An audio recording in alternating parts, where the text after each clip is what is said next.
और इस वक्त की बड़ी खबर सामने आ रही है जहां पर पीएम मोदी की अध्यक्षता में एक बैठक हो रही है। अफगानिस्तान के मौजूदा हालात को लेकर पीएम आवास में बैठक हो रही है। गृह मंत्री अमित शाह भी इस बैठक में मौजूद है। न्यूज 18 की पायल मेहता की खबर है जो हम आप तक पहुंचा रहे हैं। अफगानिस्तान में लगातार हालत अब बद से बदतर होते जा रहे हैं और ऐसे हालातों पर किस तरह से अब आगे की रणनीति तैयार करेगी भारत सरकार, उसी को लेकर गृह मंत्री अमित शाह के साथ बैठक हो रही है जिसमें प्रधानमंत्री आवास में ये बैठक की जा रही है और प्रधानमंत्री नरेंद्र मोदी भी वहां पर मौजूद हैं। पीएम मोदी के आवास पर यह अहम बैठक मानी जा रही है और कई मंत्री वहां पर हैं। गृह मंत्री अमित शाह भी वहां पर मौजूद है। पायल मेहता हमारे साथ जुड़ गई है। पायल, इस बैठक को लेकर और क्या जानकारी है आपके पास? देखिए, इस बैठक को लेकर इतनी हमें जानकारी भी फिलहाल मिल पाई है कि गृह मंत्री अमित शाह वहां पे पहुंचे हैं कुछ ही समय पहले और जो गृह सचिव है मिस्टर अजय कुमार भल्ला वो भी वहां पे और कैबिनेट सेक्रेटरी जो राजीव गौबा जी है वो भी वहां पे पहुंचे। अब किस विषय पे ये बैठक बुलाई जा रही है ये देखना होगा क्योंकि इस समय इसको लेकर कोई ठोस डिटेल हमारे पास नहीं है। जहां तक अफगानिस्तान की बात है तो वहां पे ऑलरेडी एक all party meeting already parliament में चल रही है जहां पे सुब्रमण्यम जयशंकर ब्रीफ कर रहे हैं पार्लियामेंट्री पार्टी लीडर्स को। तो क्या उसको लेकर दोबारा एक बैठक प्रधानमंत्री आवास पे हो रही है? इस पे अभी तक कोई कोई जी पायल, यानी कि अभी कोई पुष्ट जानकारी नहीं है कि आखिर किस चीज को लेकर ये बैठक हो रही है, लेकिन इस वक्त आप तस्वीरें भी देख रहे होंगे। प्रधानमंत्री मोदी के आवास में बैठक हो रही है और गृह मंत्री अमित शाह भी वहां पर इस वक्त मौजूद हैं। रक्षा मंत्री राजनाथ सिंह भी आप देख सकते हैं वहां पर इस वक्त मौजूद हैं।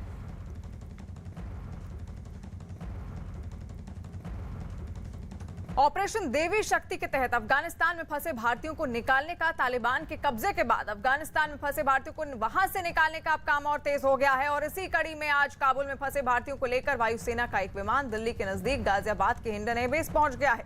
विमान में कुल 35 लोग सवार हैं जिनमें 24 भारतीय और 11 नेपाली नागरिक हैं।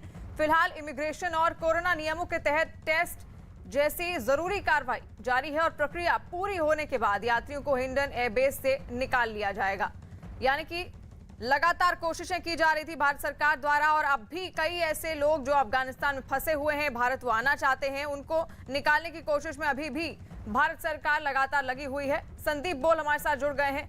संदीप, अब देखिए वहां से लगातार लोगों को इवैक्यूएट किया जा रहा है, उनको निकाला जा रहा है, लेकिन अभी सवाल यह है कि अभी भी वहां पर कितने और लोग फंसे हुए हैं क्योंकि तालिबान का अब जो रवैया है वो वहां से लोगों को निकलने नहीं देना चाहता है।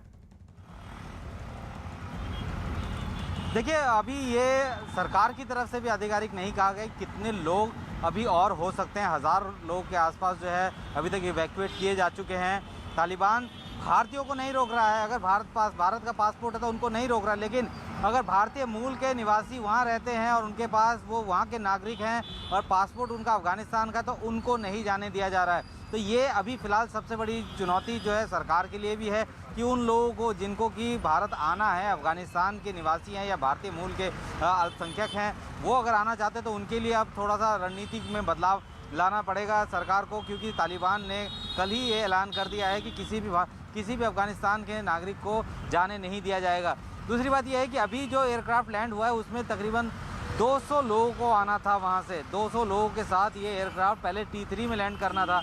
वहाँ पे बाकायदा सारे बंदोबस्त किए जा चुके थे, इमिग्रेशन से लेकर टेस्ट तक की फैसिलिटी सब 6 बजे के बाद आना था, लेकिन सडनली जो है उस एयरक्राफ्ट को जो है डाइवर्ट किया गया हिंडन एयरबेस पे और यहाँ पे उस एयरक्राफ्ट में सिर्फ 35 लोग आए हैं। तो आप मान सकते हैं कि बाकी लोग जो उसमें आने वाले थे वो इस वजह से नहीं आ पाए क्योंकि तालिबान ने उन अफगानियों को आने की इजाजत नहीं दी है, ऐसे सूत्र बता रहे हैं। जी संदीप, आप बने रहिए। वहीं अफगानिस्तान पर तालिबान के कब्जे के बाद बिगड़े हालात और उससे जुड़ी जानकारी देने के लिए केंद्र सरकार ने बैठक बुलाई है। दिल्ली में ये बैठक शुरू हो गई है। इस बैठक में विदेश मंत्री एस जयशंकर, प्रहलाद जोशी के साथ शरद पवार, मल्लिकार्जुन खड़गे, आनंद शर्मा और ओवैसी समेत विपक्ष के तमाम नेता मौजूद हैं। बैठक में विदेश मंत्री एस जयशंकर प्रधानमंत्री नरेंद्र मोदी के निर्देश पर सभी पार्टियों को अफगानिस्तान संकट और भारत की तरफ से उठाए गए कदमों की जानकारी देंगे। इसके अलावा इस बैठक में सरकार सभी दलों के साथ तालिबान पर चर्चा भी की जाएगी और बैठक में सरकार का मुख्य फोकस अफगानिस्तान में फंसे भारतीयों और अफगान सिख और हिंदुओं को निकालने पर होगा।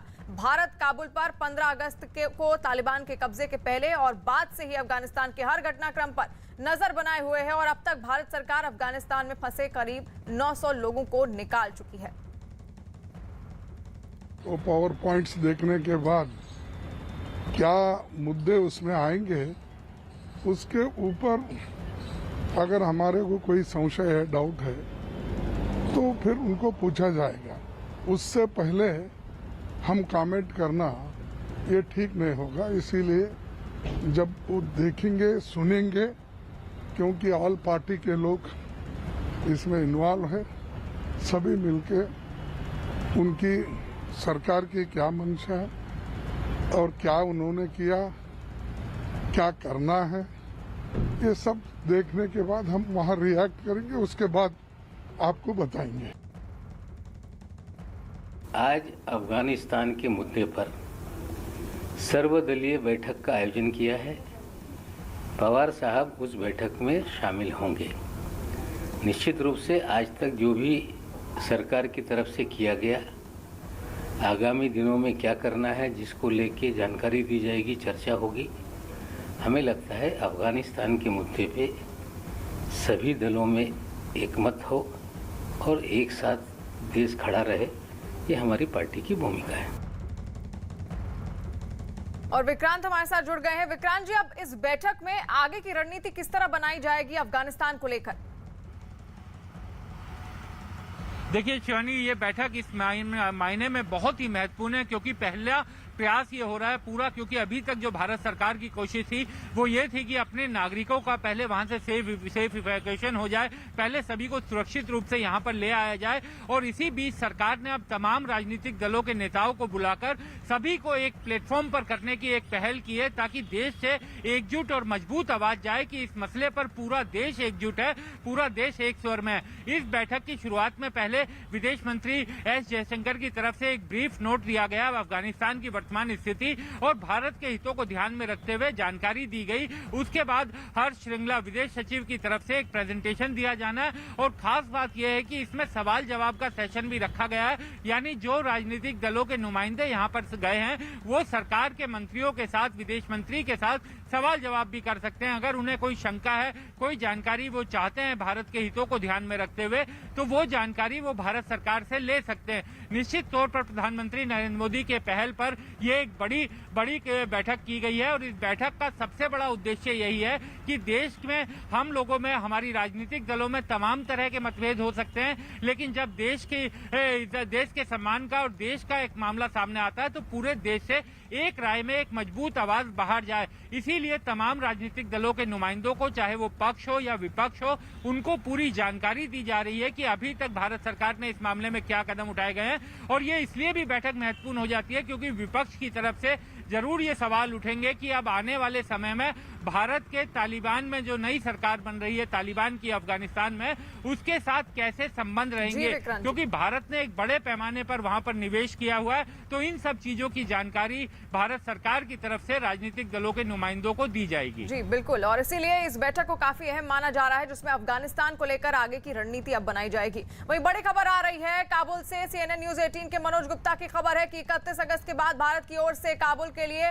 नियमित उड़ानें संभव नहीं है। काबुल एयरपोर्ट का ATC अभी अमेरिकी के पास है, और लेकिन 31 अगस्त के बाद ATC पर तालिबान का कंट्रोल होगा, जिसके बाद भारत की तरफ से अफगानिस्तान के लिए उड़ानें भेजना मुश्किल हो जाएगा। सरकार के सूत्रों के मुताबिक हालांकि ये अंतिम निर्णय नहीं है, काबुल के लिए नियमित उड़ान पर विचार किया जा रहा है, क्योंकि सरकार के सूत्रों के मुताबिक नियमित उड़ान यात्रियों और क्रू मेंबर की जिंदगी को जोखिम में डाल सकती है। यानी कि अब यहाँ पर देखिए लगातार हालात जहां पर बिगड़ते जा रहे हैं अफगानिस्तान में, वहां पर आपको बता दें कि बड़ी खबर काबुल से, जहां पर 31 अगस्त के बाद भारत की ओर से काबुल के लिए नियमित उड़ानें संभव नहीं है। काबुल एयरपोर्ट का ATC पर अभी अमेरिका का कब्जा है, लेकिन 31 अगस्त के बाद ATC पर तालिबान का कंट्रोल होगा। और संदीप हमारे साथ जुड़ गए हैं। संदीप, और क्या जानकारी निकलकर सामने आ रही है? अभी भी कई नागरिक ऐसे हैं जो फंसे हुए हैं, वो जो हेल्पलाइन नंबर जारी किया गया है उसमें लगातार कॉल्स आ रही हैं, तो अब क्योंकि नियमित उड़ानें नहीं होंगी तो कैसे उनको वहां से निकाला जाएगा?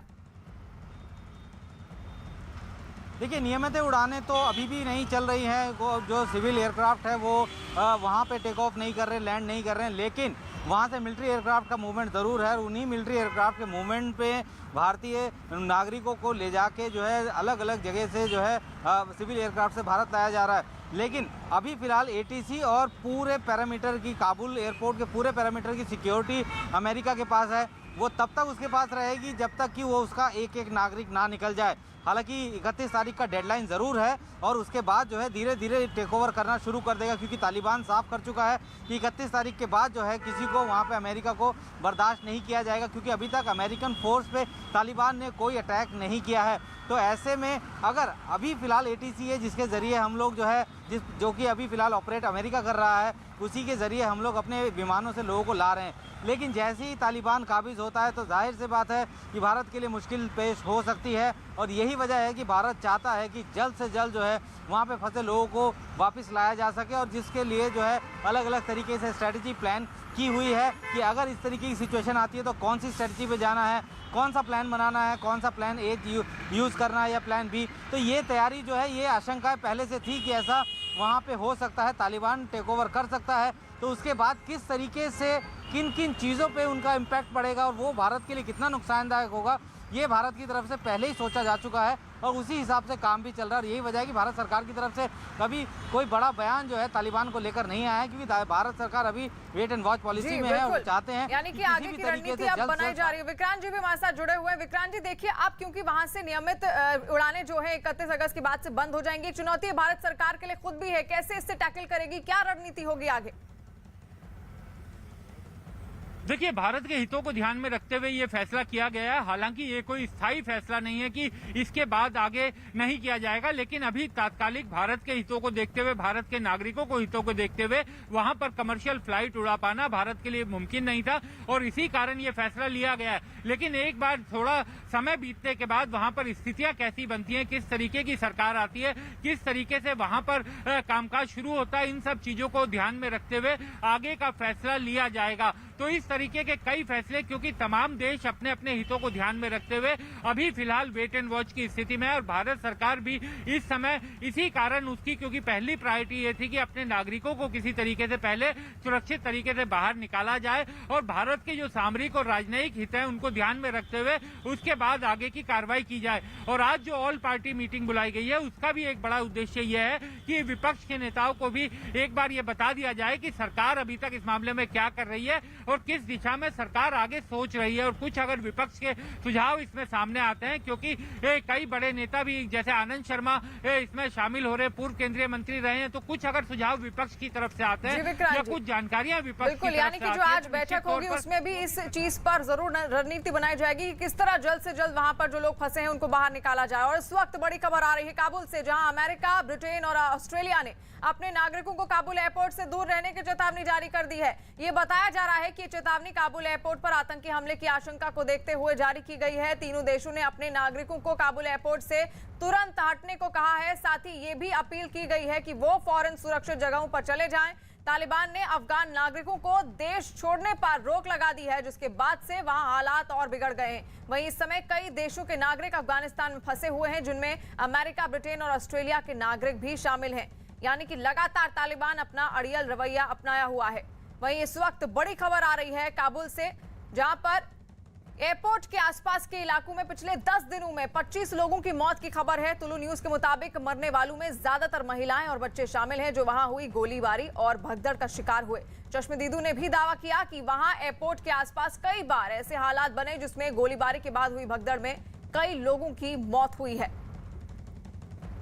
और ये दो तस्वीरें आप देखिए किस तरह वहां भगदड़ का माहौल है। काबुल एयरपोर्ट के बाहर की तस्वीरें, हालात बिगड़ चुके हैं बिल्कुल, और डर है तालिबान का, क्योंकि तालिबान लगातार कहता कुछ है करता कुछ है और बहुरूपिया रूप उसने अपनाया हुआ है। लगातार वो लोगों पर फायरिंग कर रहा है। जो भगदड़ वहां पर मची हुई है, तो जब भगदड़ मचती है तो तालिबान लड़ाके जो है वहां पहुंचते हैं और वो फायरिंग करते हैं लोगों पर। और अब तक ये खबर है कि 25 लोगों की वहां मौत हो चुकी है। संदीप लगातार हमारे साथ जुड़े हुए हैं। संदीप देखिए, अब लगातार वहां फायरिंग हो रही है। हालांकि तालिबान इससे पहले उसने कहा था कि सबको आम माफी दे दी जाएगी, इसको किसी से कोई दिक्कत नहीं है, लेकिन फिर भी हाथों में हथियार लिए वो सड़क हर जगह, खासतौर पर काबुल एयरपोर्ट के जो इस वक्त हालात हैं सबसे ज्यादा बिगड़े हुए हैं।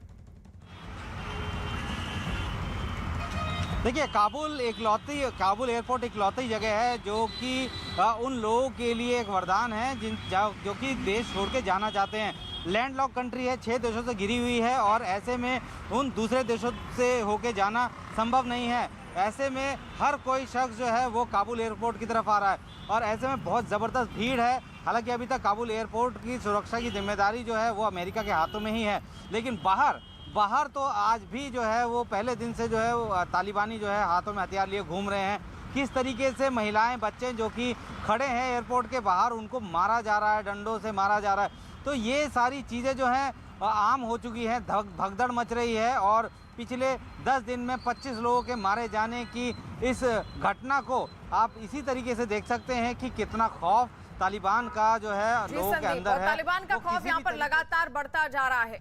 और अब बात मुनव्वर राणा की, जहां पर अपने बेटे की गिरफ्तारी से भड़के शायर मुनव्वर राणा ने न्यूज़ 18 से खास बातचीत में साफ कहा कि धर्म के आधार पर इंसाफ किया जा रहा है। उन्होंने ये भी कहा कि मुसलमान होना अब खतरनाक हो गया है। इससे पहले यूपी पुलिस ने एक दिन पहले शायर मुनव्वर राणा के बेटे तबरेज राणा को लखनऊ से गिरफ्तार किया। रायबरेली पुलिस ने लखनऊ पुलिस की मदद से तबरेज को लालकुआं स्थित मुनव्वर राणा के घर से गिरफ्तार किया।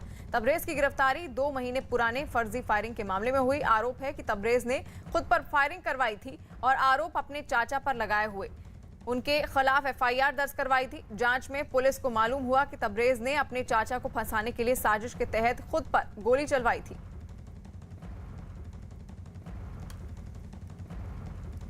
शायर मुनव्वर राणा साहब हमारे साथ मौजूद हैं। उनके बेटे तबरेज की गिरफ्तारी की गई है। बहुत कई सारे सवाल खड़े हो रहे हैं। उत्तर प्रदेश सरकार के कानून मंत्री ये कह रहे हैं कि हम कार्रवाई करेंगे जो भी कानून तोड़ेगा। तो सीधे बात कर लेते हैं मुनव्वर राणा साहब से। सर, किस तरह देखते हैं जितना गिरफ्तारी हुई और सरकार भी ये कह रही है कि हम कार्रवाई करेंगे? अरे ये गिरफ्तारी तो मामूली बात है। जब वो बलिया का मंत्री कह रहा है कि मुनव्वर राणा का इनकाउंटर कर दिया जाए, तो आप उस दिन इंतजार कीजिए कि मोहल्ले वालों से आकर के चैनल से खबर लीजिएगा कि वो जो जिसका इनकाउंटर हुआ है मुनव्वर राणा, वो कहाँ का था। जापानी था, तालिबानी था, पाकिस्तानी था, अफगानी था, कहाँ का था।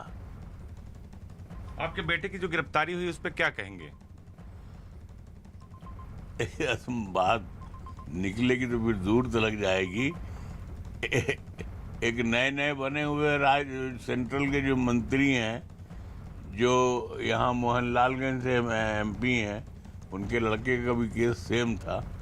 न उसके साथ इतनी दौड़ भाग हुई, न मटर गश्ती हुई, न मारपीट हुई, न हंगामा हुआ, कुछ नहीं हुआ। कौशल किशोर साहब की बात कर रहे हैं। जाहिर सी बात है, बता नाम, मैं तेरा नाम न लूं फिर भी लोग पहचाने कि आप अपना तारुफ हवा बाहर की है। तो जाहिर सी बात है कि जब दो इंसाफ के तराजू हो जाए कि एक मुसलमान के लिए अलग, हिंदू के लिए अलग, एक एमपी के लिए अलग, एक फ़कीर शायर के लिए अलग, तो फिर जाहिर बात है कि अब इस मुल्क में शायरी नहीं करना चाहिए। गुंडागर्दी करके, बेईमानी करके, लूट करके, छीन करके एमपी बन जाओ। सर, पुलिस तो ये कह रही है कि उनके पास सीसीटीवी है। एक वीडियो वायरल हुआ है जिसमें हथियार लिए हुए तबरेज। पुलिस बार बार ये कह रही है कि हमने जो किया सही किया। वीडियो और सीसीटीवी फुटेज है। तबरेज लिए हुए तो हमारे पास भी बहुत से फोटो हैं, हमारे पास भी हथियार हैं, उसमें क्या है। पुलिस उसको आधार बना रही है। नहीं, ये तो कोई सबूत नहीं हुआ ना। असलहा तो मेरे पास भी है, हम भी लेके चलते हैं तो घूमते हैं फिरते हैं, उसके फोटो भी होंगे, सब होंगे, हमारे पास भी फोटो लगे होंगे। तो ये तो आधार नहीं हुआ। आप हमको सिर्फ एक, ये पूरी हुकूमत, पूरी अदालत जितनी है यहाँ से लेके सुप्रीम कोर्ट तक, सिर्फ ये बता दे कि सांसद का बेटा बाइज्जत बरी हो जाता है, मामूली केस एक उस पर दर्ज होता है, छोड़ दिया जाता है, और एक संत और फकीर शायर मुनव्वर राणा का बेटा इतनी परेशानियों में, इतनी जिल्लतों में, जिसमें मुनव्वर राणा को भी जिल्लत का सामना करना पड़ रहा है, क्यों हो रहा है?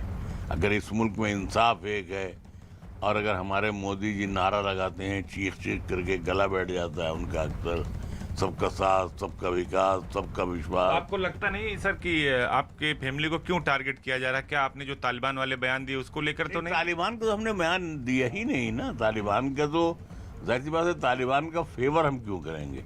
और हमने किसी उसमें चैनल में ये बात कही भी थी। हाँ, हमने कहा था भाई ये SC ST की धारा तो मुझ पर लगती ही नहीं है, इसलिए कि हम तो खुद दलित हैं।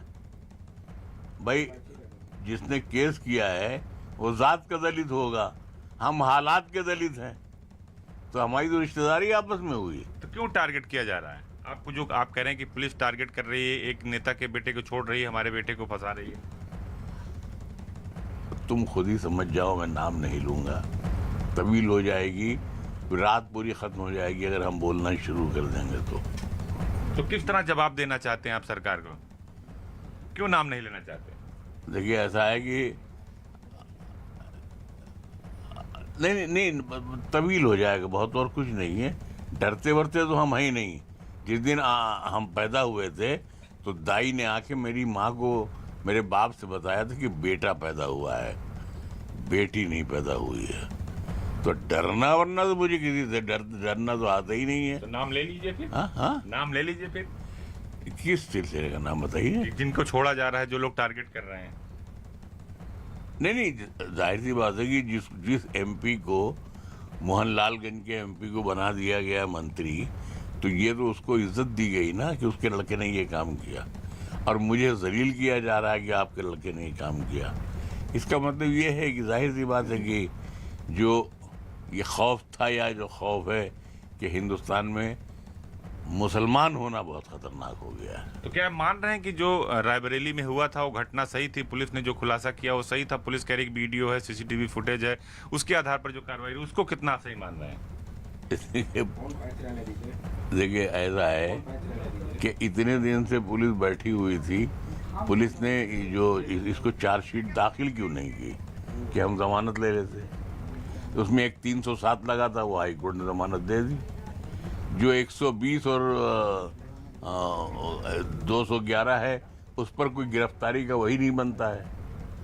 तो वो चार्जशीट दाखिल कर दें, हम बेल के लिए अप्लाई कर दें, तो उन्होंने किया नहीं, क्योंकि उनको तो ये दिखाना था कि हमारा इंसाफ इतना सख्त है कि मुनव्वर राना नाम का एक बहुत बड़ा बदमाश जो तालिबानियों का अब्बा है और दादा है और परदादा है और ये है और वो है और आतंकवादी है और बलिया का एक सुप्रीम कोर्ट का जो सबसे बड़ा जस्टिस ऑफ इंडिया है और राजमंत्री भी है, उसने ऐलान कर दिया है कि इसका इनकाउंटर कर दिया जाए। देखिए, आप एक ऐसी शख्सियत हैं, आप एक ऐसे शायर हैं, पूरी दुनिया आपको जानती है और आप किसी से अपनी शायरी के माध्यम से भी डरते नहीं हैं। तो जो बलिया के मंत्री हैं, जो लखनऊ के सांसद हैं, खुलकर आप बोलिए कौन लोग हैं जो आपको टारगेट कर रहे हैं? नहीं, हम तो बोल ही रहे हैं, इसमें और खुल के क्या। अब हम जब बहुत खुल गए, हम अव्वल तो हम बोलते ही नहीं हैं, इसलिए कि हम शायराना ज़बान में बात करते हैं। बहुत खुल के बोलना बदतमीजी। तो क्यों टारगेट सर आपको किया जा रहा है? आपको लग रहा है क्यों आपको, आपकी फैमिली को टारगेट किया जा रहा है, और कौन लोग जानबूझ के टारगेट कर रहे हैं? भाई, हम इंदौर की चूड़ी बेचने वाले हैं, कानपुर के रिक्शा चलाने वाले हैं, हमारी कौम की पहचान ये है, तो हमारे साथ कुछ भी हो सकता है। कौन कर रहा है? ये जो आपकी जो सरकार यहाँ मौजूद है वो कर रही है, और कौन कर रहा है? इसके पहले भी जब आपके यहाँ दबिश दी गई थी तब भी आपने हमसे कहा आपके कौम को टारगेट किया जा रहा है। इसके पहले भी दबिश दी गई थी, और आप जब गिरफ्तारी हुई तो किस तरह से हुई? किसको? तबरेज की जो गिरफ्तारी हुई? नहीं, कुछ नहीं, हमें तो मालूम ही नहीं था, हम तो यहाँ बैठे हुए थे, हम तो घर जाते भी नहीं हैं ऊपर पैर की तकलीफ की वजह से। तो अचानक वो सब ऊपर से सब बच्चे सब रोते हुए आए, क्या हुआ। कल वो तबरेज को पकड़ करके ले गए, पहले मारा पीटा खूब, और इसके बाद अब कितनी शर्म की बात है कि आप कोई वही शख्स दरवाज़ा खोल रहा है। हमने कलकत्ता पुलिस भी देखी है, इतनी तमीज़दार पुलिस तो यहाँ की यूपी की इस जन्म में तो नहीं हो सकती। यही वजह तो नहीं है? आप कलकत्ता की बात कर देते हैं, आप तालिबान की बात कर देते हैं, तो इससे पुलिस नाराज तो नहीं रहती यूपी की? नहीं, नाराज हो तो 2 रोटी ज़्यादा खाए, हालांकि 2 रोटी ज़्यादा खाती है वो, लेकिन और 2 रोटी ज़्यादा खा ले, इसलिए कि कलकत्ते में कभी सड़क पर न किसी पुलिस वाले को गाली बकते देखा। और अगर मुझे गिरफ्तार भी करना है और मैं चल रहा हूँ, मेरे साथ चलता है और कह देता है कि हमारी जेब में रिवाल्वर है, भागने की कोशिश मत कीजिएगा, कि हमार पॉकेटे मशीन पोड़े अच्छे पाला बेन ना, भागना मत। आज एक वीडियो वायरल हुआ जिसमें आपके बेटे के हाथ में हथियार है, जो भी आपने कहा। पुलिस उसको बहुत बड़ा सबूत और आधार मान रही है कि वो हथियार लहरा रहा है और जो है उसको टॉक शो बना रहा है। कहाँ हथियार है? कौन सा हथियार है? एक वीडियो पुलिस ने जारी किया है। वो माफ कीजिएगा, चिड़िया मारने वाला हथियार है वो। कोई राइफल या बंदूक या तोप या वो कुछ नहीं है। वो जो एयरगन होती है, ये आपने कहा ना कि हथियार हमारे पास भी है, जिसके पास है वो लेके चलता नहीं है। मेरे पास हथियार है, हम तो बोल रहे हैं ना हथियार है मेरे पास। हथियार अगर हमारे पास है तो अगर उसको हम लहराएंगे नहीं तो क्या उसको हम जेब में छुपा करके रखेंगे या गड्ढा खोद करके उसमें रखेंगे? यही तो पुलिस कह रही है कि लहराना अपराध है। नहीं, जाहिर सी बात है कि अगर वो गन हो तब लहराना अपराध है ना। पुलिस तो अगर रिवाल्वर ले करके कोई चलती है तो कह देगी कि लहरा रहा था। एक आखिरी सवाल आपसे कि जिस जो उनके पास थी वो आप कह रहे हैं कि चिड़िया मारने वाली थी, तो अगर पुलिस सच में बहुत काबिल है और ईमानदार है तो जो बलिया के मंत्री ने कहा है कि मेरा इनकाउंटर कर दिया जाए तो मेरा इनकाउंटर कर दे, मैं समझूंगा तब पुलिस बहादुर है। अपने अंदाज में कुछ जवाब देंगे पुलिस को? क्या मुनव्वर राणा एक शारीरिक तौर पर जाने जाते हैं? नहीं, अब जवाब देना होता तो पुलिस की बेटी ब्याह के क्यों बुलाते? सरेंडर हो गए थे तो भी ब्याह के लिए आए थे। क्या कहेंगे? एक आखिरी सवाल आपसे इस पूरे प्रकरण पर तबरेज के। नहीं देखिए, आखिरी सवाल यही है कि मुजरिम हूं अगर मैं तो मुझे दार पे खींचो, मैं अपने गुनाहों की वकालत नहीं करता।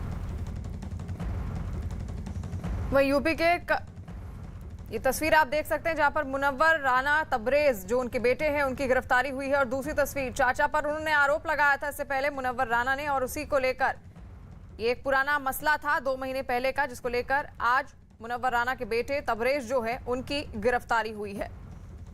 और तस्वीरें भी आप देख सकते हैं, उनका एक वीडियो भी था जो वायरल हो रहा था, और इसी को लेकर मुनव्वर राणा ने भी अब उन्होंने ये कहा कि मुसलमान होना अब खतरनाक हो गया है, और इससे पहले यूपी पुलिस ने एक दिन पहले शायद मुनव्वर राणा के बेटे तबरेज राणा को लखनऊ से गिरफ्तार किया था। वहीं यूपी के कानून मंत्री ब्रजेश पाठक ने कहा कि कानून का उल्लंघन करने वाले को कानून के हिसाब से ही सजा मिलेगी। साथ बातचीत के लिए उत्तर प्रदेश के कानून मंत्री ब्रजेश पाठक जी मौजूद हैं, उन्हीं से सीधा सवाल करते हैं। सर ये बताइए कि जिस तरह से मुनव्वर राणा के बेटे तबरेज ने अपने ऊपर गोली चलवाई, दूसरे पर आरोप लगाया, और अब पुलिस ने कल उसकी यहां से गिरफ्तारी की और पूरा पर्दाफाश कर दिया कि उसने खुद साजिश रची। देखिए, जिस ढंग से रायबरेली में घटना घटी तो सरकार ने उसकी बिंदुवार जांच कराई उच्च अधिकारियों के माध्यम से, क्योंकि किसी बड़े नामचीन परिवार का मामला था। उस पूरी जांच में ये स्पष्ट हुआ कि ये स्वयं ही ऐसा कृत्य किए हैं, और हमारी सरकार का प्रथम दायित्व है यदि कोई भी व्यक्ति कानून हाथ में लेगा, कानून तोड़ेगा, तो कितनी भी पहुंच का व्यक्ति हो उसके खिलाफ हम कानून के तहत कड़ी कार्रवाई करेंगे। मुनव्वर राणा ये भी कह रहे हैं कि हमारे ऊपर कार्रवाई की रही है, बहुत सारे ऐसे सरकार से जुड़े भी लोग हैं जिनके बेटे ने गोली चलवाई। कौशल किशोर का नाम ले रहे हैं। ऐसा कोई भी व्यक्ति जो कानून तोड़ेगा, कानून सबके लिए बराबर है, हम जांच के उपरांत सभी के खिलाफ कड़ी कार्रवाई करते हैं। मुनव्वर राणा ने यह भी कहा था कि तो तालिबान ने जो किया वो ठीक किया, तालिबान का समर्थन भी कर रहे थे। देखिए, जो हमारा भारतीय संविधान है, भारत माता के प्रति समर्पण का भाव है। भारत में सभी नागरिकों को उसके प्रति सम्मान बनाए रखना होगा।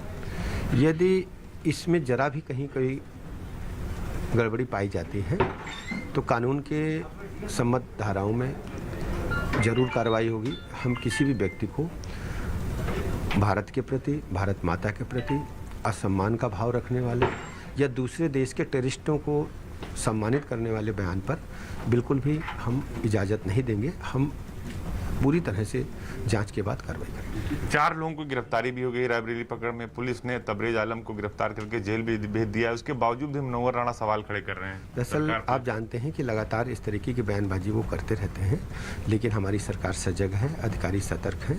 कहीं से भी कोई कानून के खिलाफ कानून टूटने जैसी बात आएगी तो हम कार्रवाई से नहीं। कार्रवाई का सिलसिला अभी जारी होगा विवेचना के दौरान। अभी हम कुछ, चूँकि विवेचना चल रही है तो हम कुछ कह नहीं पाएंगे, लेकिन ये तय है कि सभी मामलों में, केवल एक मामले के लिए नहीं कर रहा हूँ, पूरे इंटायर स्टेट में कानून का राज स्थापित करना हमारी प्रथम दायित्व मानिए और प्रथम कर्तव्य मानिए। पुलिस ने खुलासा कर दिया है कि तबरेज ने ही पूरी साजिश रची थी, तबरेज ने ही अपने दोस्तों को प्लांट किया, गोली चलवाई। सीसीटीवी फुटेज भी सामने पुलिस की जांच के दौरान, पुलिस की कार्रवाई के दौरान हम बिल्कुल भी उसमें हस्तक्षेप नहीं करते हैं। जो सही है वो होगा। और देश में कोरोना के मामलों में लगातार कमी आती जा रही है, लेकिन केरल में कोरोना के बढ़ते मामलों ने चिंता बढ़ा दी है। एक दिन में देश के कोरोना केस में अकेले केरल की बड़ी हिस्सेदारी है। आज केरल में कोरोना के रिकॉर्ड मामले सामने आए हैं। पिछले 24 घंटों में केरल में कोरोना के रिकॉर्ड 31,445 नए मरीज मिले हैं। साथ ही वहां कोरोना से एक दिन में 215 लोगों की मौत भी हो गई है। केरल में पॉजिटिविटी रेट 19% से ज्यादा है और जानकारों के मुताबिक केरल की वजह से ही देश के कोरोना आंकड़ों में भी उछाल आया है। देश में पिछले 24 घंटे में कोरोना के 46,000 से ज्यादा नए केस आए हैं। वहीं 600 से ज्यादा लोगों की कोरोना से मौत हुई है। इस बीच वहां ओणम त्योहार के बाद कोरोना के केस बढ़ने पर केंद्र सरकार ने चिंता जताई और आने वाले त्योहारों को लेकर दूसरे राज्यों को सतर्क रहने को भी कहा है। यानी कि लगातार अब कोरोना के आंकड़े केरल में बढ़ते जा रहे हैं। वहीं केंद्रीय मंत्री वी मुरलीधरन ने केरल में बढ़ रहे कोरोना पर क्या कहा, सुनते हैं।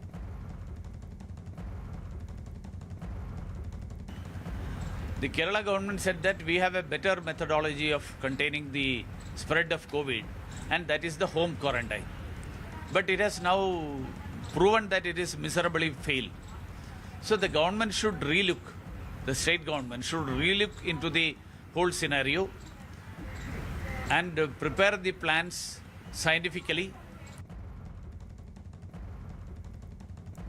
और केरल में कोरोना केस बढ़ने के बाद यूथ कांग्रेस के कार्यकर्ताओं ने तिरुवनंतपुरम में सचिवालय के बाहर प्रदर्शन किया। इस दौरान वहां मौजूद कांग्रेस सांसद शशि थरूर ने केरल सरकार पर हमला किया और कहा कि केरल में हालात बेहद खराब हैं। उन्होंने केरल को आईसीयू में बताया।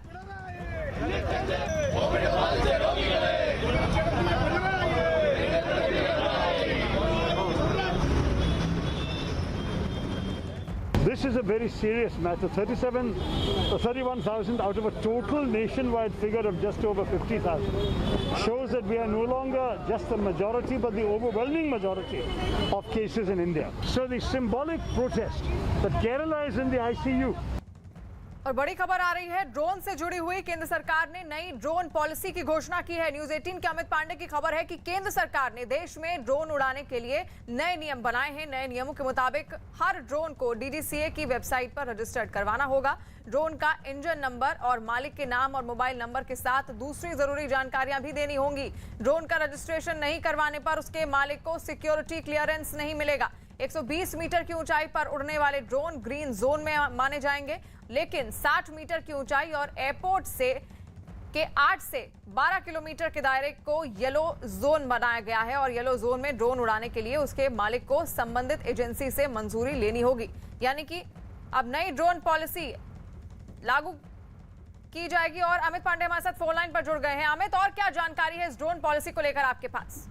देखिए, ड्रोन रूल्स 2021 हैं, इनको जारी किया गया है। इसके मुताबिक किस तरीके से ड्रोन का परिचालन भारतीय सीमाओं में होगा उसके लिए नियम निर्धारित किए गए हैं और सुरक्षा को सर्वोपरि रखा गया है कि किस तरीके से सुरक्षित तरीके से जब ड्रोन भारत में उड़ेंगे तो उनको तमाम नियमों का पालन करना होगा। इसमें ये भी महत्वपूर्ण है कि इनको एक यूनिक आइडेंटिफिकेशन नंबर हासिल करना होगा डीजीसीए के विशेष फॉर्म को भरने के बाद, और उसके अलावा ड्रोन में किसी भी तरीके का हथियार और गोला बारूद ले जाने की अनुमति नहीं होगी। लेकिन इसके साथ साथ जो ड्रोन इंडस्ट्री से जुड़े लोग हैं उनके लिए भी काफी उत्साहवर्धक जो नियम है, क्योंकि उनको जो परमिशन लेने की प्रक्रिया है वह छोटी कर दी गई है और जो ड्रोन के जो लोड उठा सकते हैं ड्रोन वो 300 केजी से बढ़ाकर 500 केजी कर दिए गए हैं और पहले 25 फॉर्म भरे जाते थे वो अब 5 फॉर्म कर दिए गए हैं और इसके अलावा सिक्योरिटी क्लियरेंस में भी उनको रियायत बढ़ दी गई है। तो एक और जहां पर सुरक्षा के सारे प्रावधान रखे गए हैं, वहीं ड्रोन इंडस्ट्री, एयरक्राफ्ट इंडस्ट्री को हौसला देने के लिए, उनको बढ़ावा देने के लिए ये तमाम छूट भी दी गई है। बिल्कुल, यानी कि नए नियमों के मुताबिक अब हर ड्रोन को डीजीसीए की वेबसाइट पर रजिस्टर्ड करवाना होगा। ड्रोन का इंजन नंबर और मालिक के नाम और मोबाइल नंबर के साथ उसको जरूरी जानकारियां भी देनी होंगी।